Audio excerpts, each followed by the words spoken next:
guys, it's Alex, and today I'm here with a review for The Wicked Girls by Alex Marwood. This is an adult thriller about two 11-year-old girls who commit a murder. They're caught, prosecuted, and 25 years later, they're living different lives under different names, and no one in their families or friends know who they are or what they did. And then someone starts killing tourists at a seaside town, and the girls wind up meeting each other again for the first time in all these years. It sounded like a really interesting premise because I do like books about child killers. I think it can be really fascinating to delve into that kind of psychology, but I wound up giving this book 2 stars because for me it had a lot of flaws. I kind of expected more of an exploration into the psychology of the two young girls because the book is largely told from their perspectives, but it wound up being sort of a confused, convoluted mess. There were so many characters and so many perspectives because we got to see from each of the characters' point of view, whether they were a killer or not. And some of them were very important, some of them were less important. It just felt like there was so much in this book that wasn't necessary for the story, and it's not even a particularly long book. It felt like Alex Marwood was very busy capturing all these different perspectives, all these different ideas, all these different experiences, when really she was just leaving behind the important aspects of this book that I was interested in, which might just be what I was personally interested in and not what other people are. But for me, I was definitely looking more into the two girls as they are adults now and how they remembered the crime and how it was impacting their lives, but we didn't get a whole lot of that. That seemed like a more minor part of the story than was discussed in the synopsis. The writing didn't really work for me in the story. Alex Marwood writes in third-person present tense, which I feel like is really hard to pull off well, and it was kind of third-person limited, but it switched between characters a lot, and it seemed like half the time she really wanted to be writing in first person, and I kind of felt like she should have just gone for it. There were a lot of moments in this book where she was in the character's thoughts and it was first person, like they would just be thinking something within the story, and I kind of felt like that felt a little bit more natural, like that was where she wanted to be for whatever reason. I don't know why she chose to write this in third person present tense instead of first present tense, but it did come across as very awkward to read.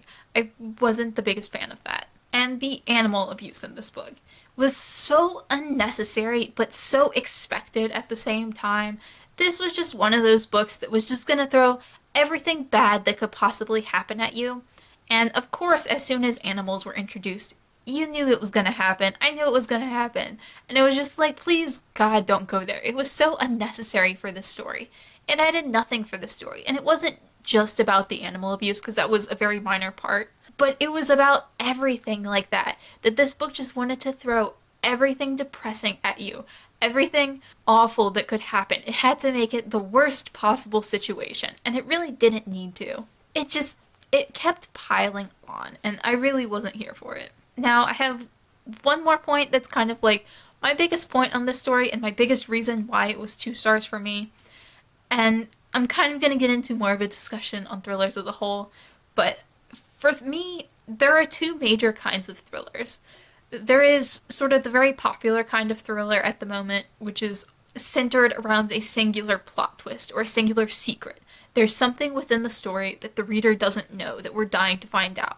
It can be who the killer is. It can be what happened on a specific day. It can be something the main character doesn't remember or missed or is trying to figure out.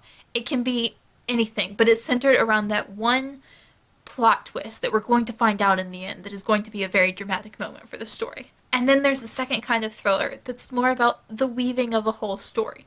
It doesn't matter if you know who the killer is because it's not about the identity of the killer. It's about the story, it's about the characters, it's about what's happening overall. It might be more predictable, but it's not trying to be less predictable because it doesn't really matter if you know who committed the murders. And this book was trying to be the second kind. This book was the second kind. But there's a reason that it's harder to do that kind of story. For me, I prefer those kind of thrillers.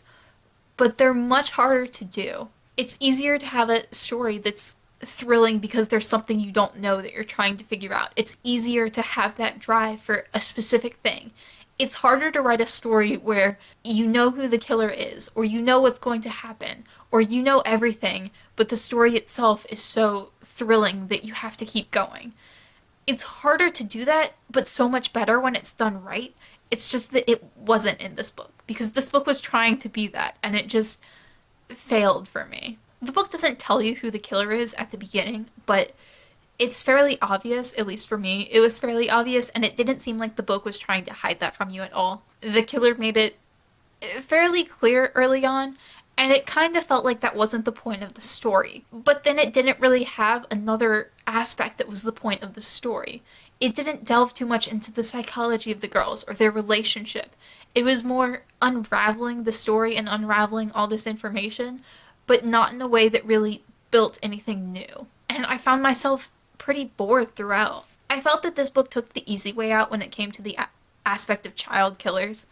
It didn't really seem like it put any effort into the psychology there or what the girls did. It just seemed like something that was easy to write without actually researching into that at all or researching what it would be like for those girls or what they would have been thinking. I didn't like that aspect of the book, and I think because of that, it just crumbled as a whole for me. At the end of the day, I didn't care about any of the characters. I didn't care about the story. I didn't care about the plot twists because there weren't really any, I don't think. I didn't care about the storytelling or the cast, or I didn't care about anything.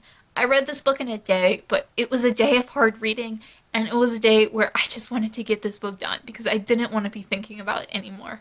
And honestly, it's been less than a week since I finished this book, and I'm really struggling to remember my thoughts on it because it's just fading.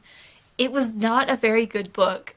I can't really imagine what many people would see in this. I almost gave it 3 stars, but then I realized I just didn't like it. I did not like this book. I didn't enjoy the experience of reading it, and it wasn't fun at all. I usually read thrillers because they're fun and exciting for me, and this one wasn't. It was just boring. It was long and slow and convoluted and just a messy, jumbled story for me, and I was very disappointed. Let me know down below if you read The Wicked Girls and what you thought of it if you did. I hope all of my thoughts made sense because honestly they kind of felt as messy and convoluted as the story was. As always, thank you guys so much for watching and I will see y'all again soon.